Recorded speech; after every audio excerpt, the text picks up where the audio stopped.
আপনি কি ভেবেছেন আপনার নামাজ দিয়ে আপনি জান্নাতে যাবেন? আপনি তাহাজ্জুদ গুজার, সেজদা দিতে দিতে কপালে দাগ ফেলেছেন, এটা আপনারা জান্নাতে নেবে না। আপনি এলাকার সবচেয়ে বড় হাতেম তাই দানশীল, এই দানের ভরসায় বসে আছেন।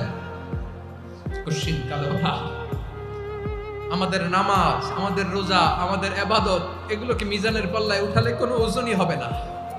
তবে আমাদের একটা কৌশল জানা আছে, আমরা আল্লাহর রহমতের ভিখারি। আমরা সেদিন আগেই গুনার স্বীকৃতি দিয়ে দেব। আমরা বলবো, আল্লাহ তুমি প্রশ্ন করার আগে তোমার একটা কথা বলি, আমারে কিছু জিজ্ঞেস করো না, আমি সব করেছি। এমন কোন পাপ নাই যে পাপ আমারে দিয়ে হয় নাই।